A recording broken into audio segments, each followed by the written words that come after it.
अस्सलाम वालेकुम नाज़रीन, मैं हूं जुनैद जमशेद। एक बार फिर आप लोगों की खिदमत में हाज़िर हूं। तो आज हम जनरेटर की फ़िक्सिंग करेंगे इस बॉडी के अंदर, और आज हम देखेंगे कि इसकी टैपेट की सेटिंग क्या है, और ये जो इसकी स्पीड सेटिंग है ये प्लेट लगाएंगे।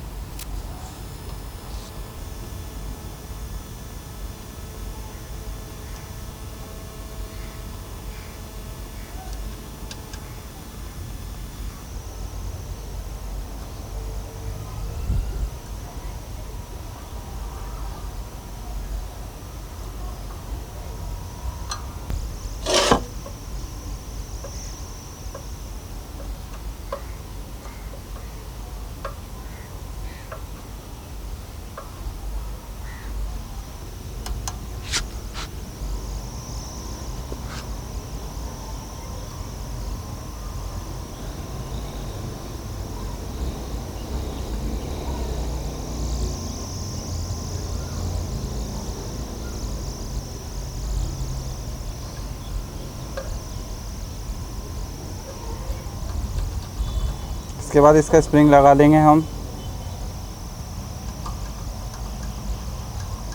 तो ये इसकी स्पीड की सेटिंग का स्क्रू हो गया। अब जब हम इसके स्क्रू को टाइट करेंगे तो हमारे जनरेटर की स्पीड जो है वो इंक्रीज़ हो जाएगी, बढ़ जाएगी। तो अब हम इसको इसकी फाउंडेशनों पे फिक्स करेंगे।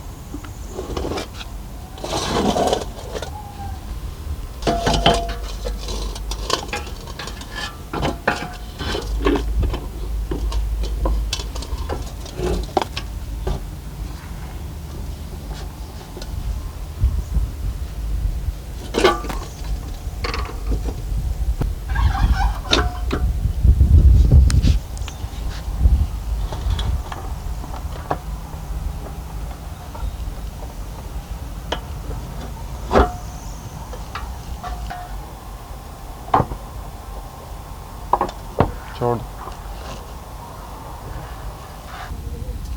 फाउंडेशनों को हमने अच्छी तरीके से टाइट कर देना है। इसके नेट लगा के हमने जनरेटर को अच्छी तरीके से टाइट कर देना है, फिक्स कर देना है इसके ऊपर।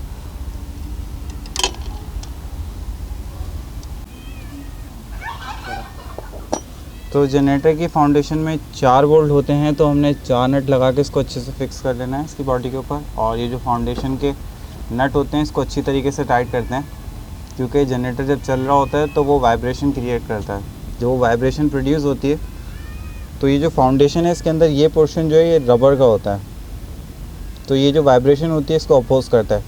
अगर आप ये लगाएंगे नहीं सही से तो इसकी बॉडी के पार्ट्स जो हैं वो ख़राब हो सकते हैं, डैमेज हो सकते हैं।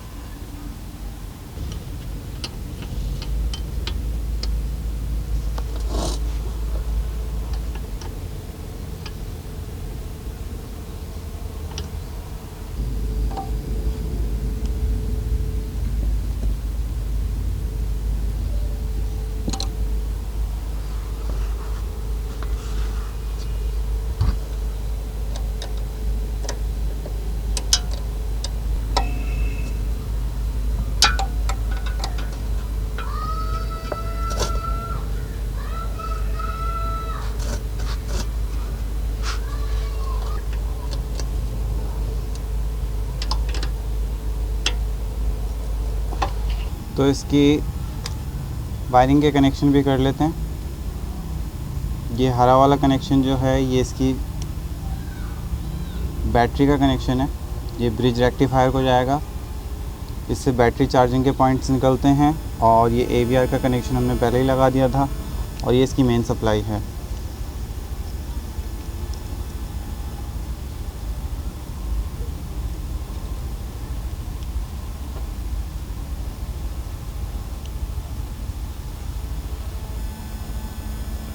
ये इसका ग्राउंड का टर्मिनल है, ये बॉडी पे लग जाएगा इसकी।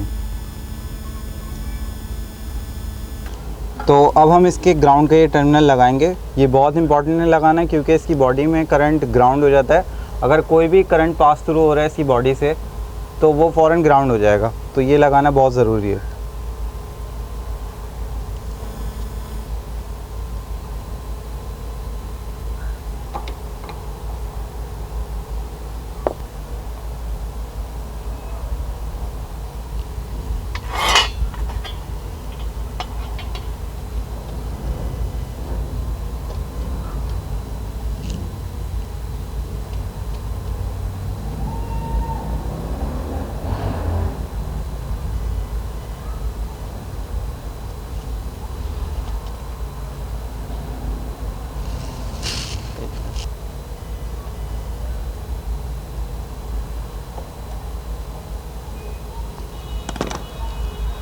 तो इसका कवर भी लग गया है।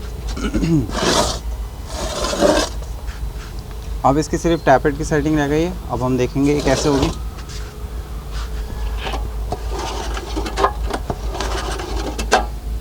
तो ये बिल्कुल लूज़ हो गए। इसको हमने बिल्कुल टाइट करना है, इसके लिहाज से, वॉलों के लिहाज से इसको टाइट करना है। अगर हम इसको लूज़ छोड़ देंगे तो जनरेटर एक्स्ट्रा नॉइज़ करता है। इसको टाइट करने के साथ साथ हमने इसका प्रेशर भी चेक करना है।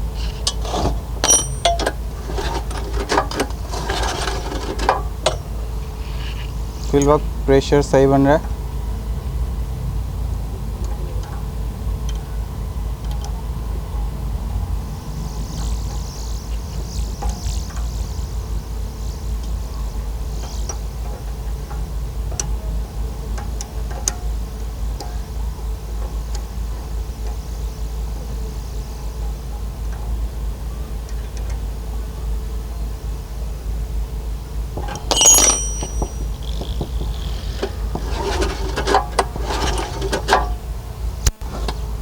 अब इसका हम कवर लगा देंगे।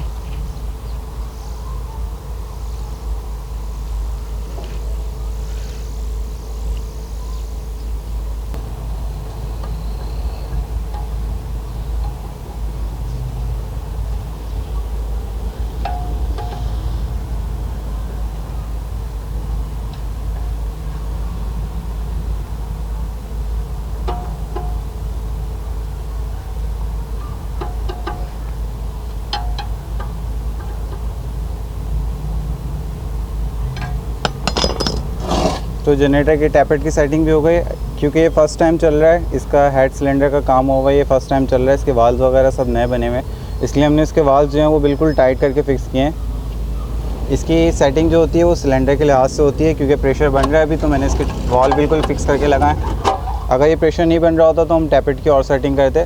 तो अभी इसकी ज़्यादा सेटिंग की ज़रूरत नहीं है वालों को। तो अब इसको हम स्टार्ट करके देखेंगे। तो जनरेटर स्टार्ट होने के लिए रेडी है, लेकिन उससे पहले इसमें ऑयल डालना ज़रूरी है। तो ऑयल डालेंगे इसमें हम सबसे पहले। ऑयल ये CNG ऑयल है, ये बेहतर होता है जनरेटर्स के लिए। क्योंकि जब जनरेटर्स चल रहे होते हैं ये हीट प्रोड्यूस कर रहे होते हैं, जब हीट प्रोड्यूस करते हैं तो ऑयल जो है अक्सर एवेपोरेट हो जाता है। तो इसमें ऐसा ऑयल डालना चाहिए हमें जो एवेपोरेट कम हो। तो इसके लिए CNG ऑयल्स बहुत बेहतर होते हैं।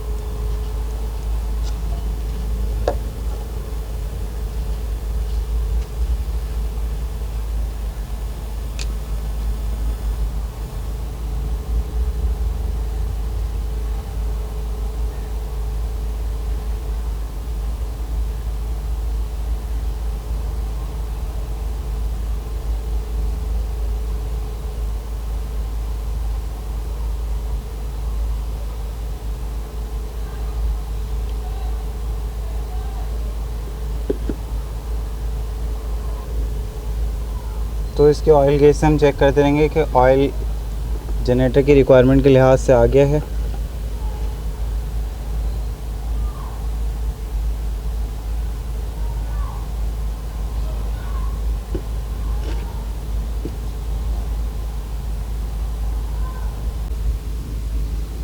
तो ऑयल गेज से हम चेक कर लेते हैं कि ऑयल लेवल पे आ गया है या नहीं। ऑयल यहाँ तक आ रहा है, तो जनरेटर के लिहाज से ये सही है। क्योंकि अगर हम ओवर ऑयल डालते हैं, इसके अंदर ओवर ऑयल डाल देते हैं, तो ये नुकसानदेह होता है जनरेटर के लिए। तो अब हम इसको स्टार्ट करेंगे।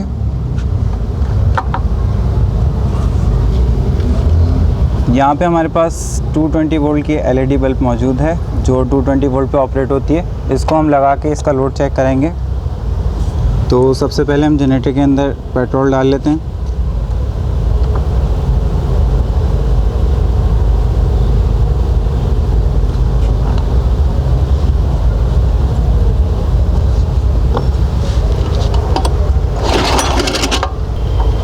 गए बस।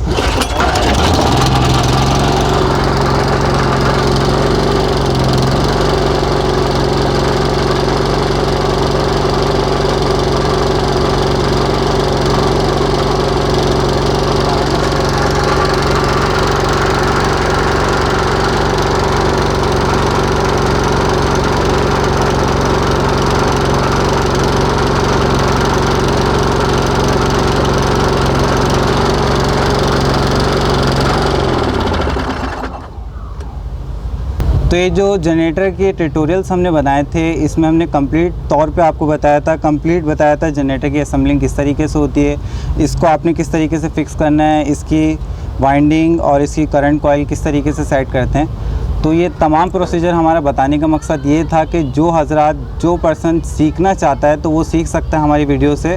और इसी तरीके से मैकेनिक्स आप लोगों को बेवकूफ़ बना रहे होते हैं बास टाइम कि आपके ये ख़र्चा होगा और जनरेटर के अंदर इतना ख़र्चा नहीं होता। तो वीडियोस देखने के बाद आपको अंदाज़ा हो जाएगा कि आपके जनरेटर में कितना ख़र्चा है। अगर कोई मैकेनिक आपको बेवकूफ़ बना रहा है या आपको एक्स्ट्रा कुछ कॉस्ट बता रहा है तो आपको पता होगा कि आपके जनरेटर में कितनी कॉस्ट लगेगी और क्या क्या चीज़ इसकी ख़राब है। तो इस तरीके से आप इसको बआसानी न्यूट्रलाइज़ कर सकते हैं। तो हमारा ट्यूटोरियल बनाने का मकसद यही था कि आपको आगाह कर सकें कि जनरेटर को किस तरीके से देखा जाता है, किस तरीके से असेंबल किया जाता है, किस तरीके से आप बआसानी घर में बैठे हुए इसका इंजन रिपेयर कर सकते हैं। तो इसके साथ साथ मुझे और मेरी टीम को इजाज़त दीजिए। अल्लाह हाफ़िज़।